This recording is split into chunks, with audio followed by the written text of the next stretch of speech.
इस समय तो अपने चरम पर महंगाई है इस समय। और अगर भाजपा अगर आती है तो अब उसके पास बस कुछ ही मुद्दे बचे हैं, जैसे हिंदू मुसलमान फिर से शुरू हो जाएगा, पाकिस्तान फिर से शुरू हो जाएगा, बस यही दो मुद्दे। और ये फिर जो अभी राम मंदिर का शुरू हो जा रहा है।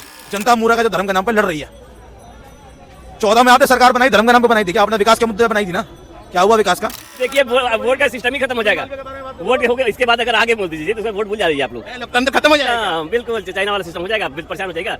There is no democracy at all हो जाएगा, बिल्कुल ये तय बात है। रोजगार पे बात होगी, न बेरोजगारी पे बात होगी, न भ्रष्टाचार पे, न महंगाई पे, किसी चीज पे बात नहीं होगी। अब रात दिन चलेगा हिंदू मुसलमान और पाकिस्तान। देश खतरे में है, राष्ट्र खतरे में है। घर के जिस जगह बैठते हो वो संसद नहीं तुम्हारे संभाली जा रही, वहां पहले तुम्हारी सरकार थी, तब तुमने वहां हमला करवा दिया। अब तुम्हारी सरकार है, तुमने फिर हमला करा दिया। कारगिल तुम्हारे राज में हुआ है, फिर तुम कहते हो देश खतरे में। पुलवामा तुम्हारे राज में हुआ है, फिर तुम कहते हो देश खतरे में, हिंदू खतरे में। क्यों नहीं हो? इसके किसान का ना पैर छू के चरण धो के पीना चाहिए आम जनता को। किसने इस देश को खड़ा कर दिया, अन्न जोगा कर दिया। और यहाँ 25 पैसे की रिकवरी के लिए एसबीआई सरकारी बैंक को नोटिस भेज देता है। करो। महंगाई है कि नहीं मोदी राज में? इतनी महंगाई है कि बहुत बुरा हाल हो रखा है। अभी आइए तो ट्रैफिक में ऐसे ही जाम है, हर जगह जाम है, पैसा नहीं है, डीजल कैसे ही है, सीएनजी कैसे ही हो गया है, एकदम से बुरा हाल। शॉपिंग करने के लिए आए थे, पैसे ही नहीं है अपने पास बजट ही बिल्कुल खत्म हो चुका है, बहुत बुरा हाल है। परेशान बता नहीं सकता, मैं तो बिहार जाने के चक्कर में हूँ। नहीं, मैं तो कांग्रेस को चाह रहा हूँ भाई, सच्चाई के लिए, क्योंकि जो है सीएनजी में बच रहा है। और कई दफ़ा मैं केजरीवाल को भी पसंद करने लगता हूँ, मेरा वो बिजली का बिल बचा लेता है वो। सच्चाई है, क्योंकि सैलरी बढ़ नहीं रही है। जो सैलरी 24 में कौन आएगा? 24 में तो कांग्रेस आएगी। ये गठबंधन की सरकार में अच्छे से आएगी। इस बार थोड़ा मैनिपुलेशन इन लोग नहीं कर पाए थे, लेकिन नेक्स्ट टाइम श्योर आएंगे। इसी लाल किले से वो वादा करके गए हैं कि आएंगे तीसरी बार, जनता ने मन बना लिया है। नहीं, ऐसा नहीं है, बिल्कुल ऐसा नहीं है। वो इनकी जो चैनल है ना, वो बता रहे हैं, उन्होंने मन बना लिया है, उन्होंने आज तक बना दिया है। जितने चैनल है ना इनके, जो इनके जो चेयरमैन है, हाँ नहीं, जैसे न्यूट्रल चैनल वालों का नंबर लगा दिया। हाँ, अभी गाइडलाइंस आई यूट्यूबर के लिए, क्या कहेंगे उस पे? अरे यूट्यूबर तो यही तो देश का भविष्य है। ये लोग तो काम कर रहे हैं, अदरवाइज इन लोग का क्या काम है? इन लोग तो पैसा लेके बस उनके गुणगान लगे हुए अदानी। और सब टीवी पे दिन भर यही बात चल रही है, और सबके घर पैसे पहुंच रहे हैं। अमित शाह से लेकर तमाम, इस नाम को तो लेना ठीक नहीं है। प्रण तो लिया है ना, 2047 तक विकसित भारत बनाएंगे मोदी जी, एक बार जितवा के दिखा दीजिए। आप देखिए वोट का सिस्टम ही खत्म हो जाएगा। वोट हो गया, इसके बाद अगर आगे बोल दीजिए तो वोट भूल जा रही है आप लोग। लोकतंत्र खत्म हो जाएगा। हाँ बिल्कुल, चाइना वाला सिस्टम हो जाएगा, परेशान हो जाएगा। There is no democracy at all हो जाएगा, बिल्कुल ये तय बात है आपकी। क्या कहेंगे किस बारे में? 24 के बारे में? महंगाई है कि नहीं? जी बहुत महंगाई है इस समय तो अपने चरम पर महंगाई है इस समय। और अगर भाजपा अगर आती है तो अब उसके पास बस कुछ ही मुद्दे बचे हैं, जैसे हिंदू मुसलमान फिर से शुरू हो जाएगा, पाकिस्तान फिर से शुरू हो जाएगा, बस यही दो मुद्दे। और ये फिर जो अभी राम मंदिर का शुरू हो जा रहा है, उसका जो है अब बढ़ा चढ़ा के पेश करेंगे उसको। तो बस इसी मुद्दों पे चुनाव होगा। अब ना रोजगार पे बात होगी, ना बेरोजगारी पे बात होगी, ना भ्रष्टाचार पे, ना महंगाई पे, किसी चीज़ पे बात नहीं होगी। अब रात दिन चलेगा हिंदू मुसलमान और पाकिस्तान। ये चल ही रहा है मेरे भाई, और क्या चल रहा है? हिंदू मुसलमान चल ही रहा है। सबसे ज़्यादा रिश्वत खोल रहे हैं, पुलिस रिश्वत ले रही है। उत्तर प्रदेश में, दिल्ली में, मान लो कहीं भी चले जाओ रिश्वत है। मोदी के राज्य में, उत्तर प्रदेश में कहते हैं अखिलेश की सरकार में रिश्वत है।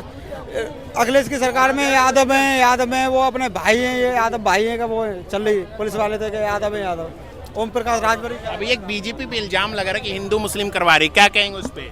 भाई साहब, लोगों को पता है, रथ यात्रा, उससे पहले जनसंघ, उससे पहले सिर्फ संघ, आपके सामने ही आधारशिला वही है। अगर वो हिंदू मुस्लिम नहीं कराएंगे तो राजनीति में कैसे आएंगे? वोट कह तो रहे हैं कि बीजेपी संस्कारी पार्टी है। संस्कारी नहीं है। अंतिम संस्कार जब होता है ना, जब कफन दफन होता है, या हमारे में अंतिम संस्कार होता है, तो उसके ऊपर जो लक्कड़ कटती है ना, या जिनमें चादर चढ़ती है, उस पर भी ना टैक्स लगाती है। अंतिम संस्कार की दलाली खाने वाली पार्टी है। सभ्यता कहाँ है हमारी? फिर कहते हैं हिंदू खतरे में है, देश खतरे में है, राष्ट्र खतरे में है। घर के जिस जगह बैठते हो वो संसद नहीं तुम्हारे संभाली जा रही, वहाँ पहले तुम्हारी सरकार थी, तब तुमने वहाँ हमला करवा दिया। अब तुम्हारी सरकार है, तुमने फिर हमला करा दिया।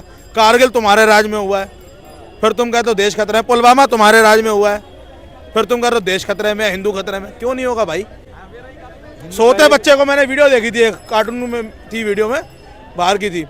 एक बच्चा सो रहा होता है लेकिन वो ऊपर ना कंबल नहीं लेता अपने, तो उसकी माँ जो है ना उसको डराती है कि कर ले, नहीं तो नहीं। वो अड़ के सोता, नहीं सोऊंगा। सो रहा होता है, माँ आके खींच के चपेट मारती है और कमरे से सीधा बाहर भागती है। फिर उसको कहती है कपड़ा लेकर सोएगा, वापसी आती है लाइट खोल के, जब वो बच्चा उठ के रोता है। फिर उसको पूछते क्या हुआ, तो बेटा कहता है जी मेरे साथ ये हुआ कि मेरे को किसी ने सोते को चप्पल मार दी, थप्पड़ मार दिया। तो माँ कहती है बेटा कंबल लेके सो, तो तेरे को जो है मारेगा नहीं कोई, क्योंकि भूत को तो दिखेगा नहीं अंधेरे में, तेरे को भूत ने मारा है। बस वैसे ही आज की तारीख में हिंदू खतरे में है। आज तक नहीं हुआ, वो आज खतरे में है। क्या बात कर दी यार। राम मंदिर तो भी बनवा दिए हैं। अरे भाई साहब, राम मंदिर बन गया, प्रभु राम में जिनकी आस्था है, जो विश्वास रखते हैं, उनके लिए मुबारक है वो। लेकिन 1 साल से आपने उसकी प्राण प्रतिष्ठा क्यों रोकी हुई है? दिल्ली के 1 करोड़ से ऊपर यूपी सरकार उस पर क्यों खर्च रही है? सफाई के अंदर 1 साल से वो चीज हो ही पड़ी है ना। G20 का समिट आपने अपने देश में 1 साल लेट क्यों कराया है? आपको पता है आपने कितनी बड़ी न्यूक्लियर डील खोई है? आपको पता है इस चीज का? इस 1 साल लेट के चक्कर में हमने कितनी बड़ी न्यूक्लियर डील खोई है अपने हाथ से। साउथ अफ्रीका में हमें जाकर एक्सपोर्ट जो लॉन्च करना था, वहां पे पहुंच गया अमेरिका एक्सपोर्ट करने के लिए। हम यहाँ पर अपने यहाँ अगर देश में पिछले साल कराते तो आज एक्सपोर्ट कर रहे होते हैं वीड अपना। और अभी आप वहां से क्या ट्रेड डिजाइन करके आए अमेरिका से? हम आपका गेहूं भी इंपोर्ट करेंगे। पहले वही लाल गेहूं जब वो आपको देते थे, जब हमारे देश में हरित क्रांति नहीं हुई थी, तो आप कैसे देते थे? अपनी मनमर्जी का रेट देते थे और आपको किस हालत में देते थे याद है? इस देश के किसान का ना पैर छू के, चरण धो के पीना चाहिए आम जनता को। किसने इस देश को खड़ा कर दिया, अन्न जोगा कर दिया।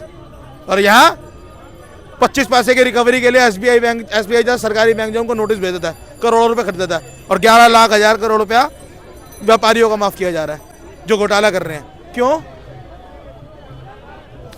जीएसटी कलेक्शन हमारे रिकॉर्ड तोड़, पेट्रोल में प्रॉफिट हमारा 4 गुना, व्हीकल देश में जितना बिक रहा है उसमें हमारा जो है 40% से ऊपर, तो हमारे सरकार को सिर्फ टैक्स का प्रॉफिट है in the form of GST, road tax, government tax, जो भी कह लो आप उसको, 40% ऊपर है एवरेज।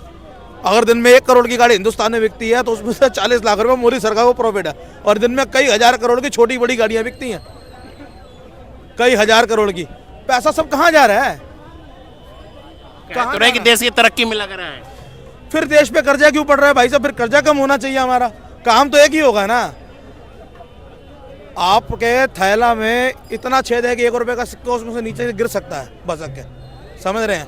और ऊपर से आप प्रति मिनट जो है 10 रुपए डाल रहे हैं, 10 सिक्के डाल रहे हैं के, तो 1 घंटे में कितना सिक्का निकलेगा? हद से हद 60, बहुत स्पीड हो गया 120, और आप प्रति मिनट में 10 डाल रहे हैं, उससे 10 गुना।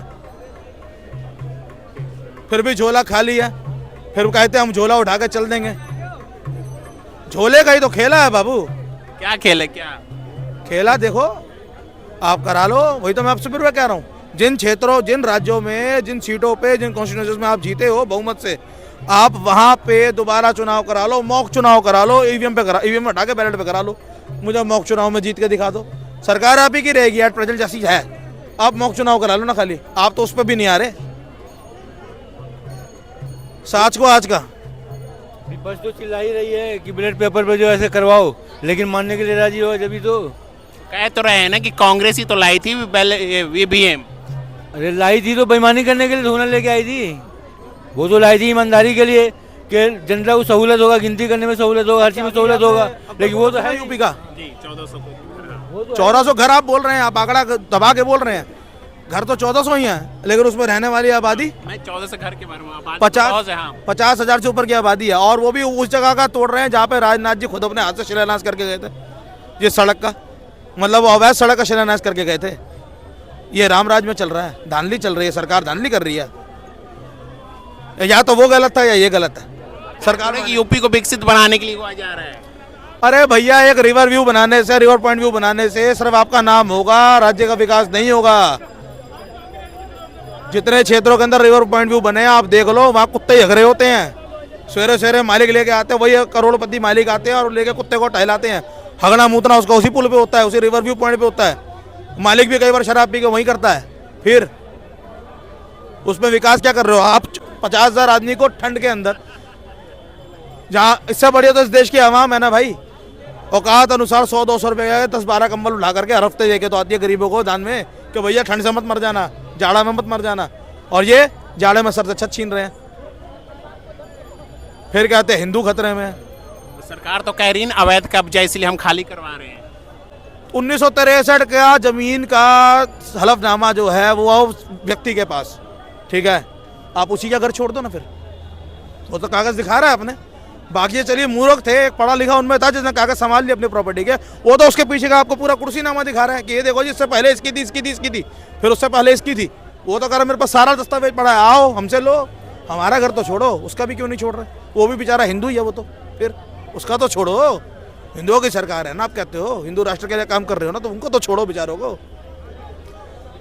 नेता के घर का आम कभी लड़ाव चुनाव करा लो, चुनाव के अलावा कुछ नहीं जाता। और नेता के घर का कुत्ता नहीं मरता, चाहे देश में कुछ भी हो जाए। पूरे देश में न्यूक्लियर रिएक्शन का खतरा हो जाएगा, लेकिन नेता के घर का कुत्ता नहीं मरेगा। ये बहुत बड़ा अटल सत्य है। जनता मूरा का जो धर्म के नाम पर लड़ रही है। 14 में आपने सरकार बनाई, धर्म के नाम पे बनाई थी क्या? आपने विकास के मुद्दे पे बनाई थी ना? क्या हुआ विकास का? आज 10 साल का हो लिया और माँ का बलात्कार करा रहे अपनी मणिपुर के अंदर, मई से लेकर आज तक।